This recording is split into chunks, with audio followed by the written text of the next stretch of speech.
Telugu news channel కి స్వాగతం నమస్కారం. జగిత్యాల జిల్లా ప్రజలందరికీ నా యొక్క నమస్కారం.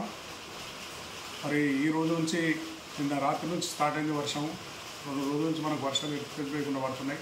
ఇంకా 2 రోజులు కూడా ఉన్నదని వాతావరణ శాఖ చెప్తుంది కనుక అందరూ కూడా అప్రమత్తంగా ఉండాలి. గోదావరి తీర ప్రాంతంలో ఉన్న అందరూ కూడా, గోదావరి ప్రాంతంలో ఉన్న వాళ్ళు కూడా అందరూ కొంచెం ఎక్కడైతే గోదావరి దగ్గర ఉన్నాయో ఇల్లు ఉన్న వాళ్ళందరూ కూడా పైకొచ్చి ఉండేటట్టు విధంగా, అదేవిధంగా గ్రామాలలో కూడా అన్ని విధాలు కేర్ తీసుకొని అక్కడ ఉన్న ప్రజాప్రతినిధులు అందరూ కూడా, ఇదందరూ మన బాధ్యత కనుక ప్రజాప్రతినిధులు అందరూ కూడా బాధ్యత తీసుకొని, అదేవిధంగా ఏదైతే మన పట్టణాలు ఉన్నది జగిత్యాలు కానీ, ధర్మపురి కానీ, అదేవిధంగా కొరుట్ల కానీ, మెట్పల్లి కానీ, రాయికల్ కానీ, ఏవైతే మున్సిపాలిటీస్ ఉన్నాయో వార్డులలో ప్రతి వార్డులో కూడా అక్కడ ఉన్న ప్రజాప్రతినిధులు, కౌన్సిలర్లు కానీ, మాజీ కౌన్సిలర్లు కానీ శ్రద్ధ తీసుకొని నీళ్ళు ఆకుండా ఎక్కడప్పుడు కూడా చేయాలి.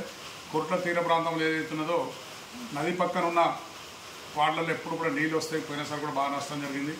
ఆ ప్రాంతంలో ఉన్న ప్రజలందరూ కూడా పక్కకు తీసుకొచ్చి పైకి తీసుకొచ్చి వారి బంధువులను నింపించే విధంగా, లేకుంటే ఏదైనా స్కూళ్ళు ఖాళీ ఉన్నా కానీ స్కూల్ ఉంచే విధంగా ఏర్పాటు చేయాలి. అప్రమత్తంగా ఉండాలి. ఎందుకంటే ఏ రాత్రి వరద పెరుగుతుందో, ఏ రాత్రి పడుతుందో, ఎందుకంటే అప్పుడే వర్షం తగ్గుతుందో అప్పుడే పెరుగుతున్నది కనుక అందరూ జాగ్రత్తగా ఉండాలని చెప్పి జగిత్యాల జిల్లా, అదేవిధంగా నా కొరుట్ల నియోజకవర్గం ప్రజలు, ధర్మపురి నియోజకవర్గం ప్రజలు, ప్రతి ఒక్కరిని నేను ఉన్న నాయకులందరూ కూడా అప్రమత్తంగా ఉండి మన బాధ్యతగా తీసుకోవాలని చెప్పి ప్రతి ఒక్కరిని నేను కోరుతున్నాను. అందరికీ నమస్కారం.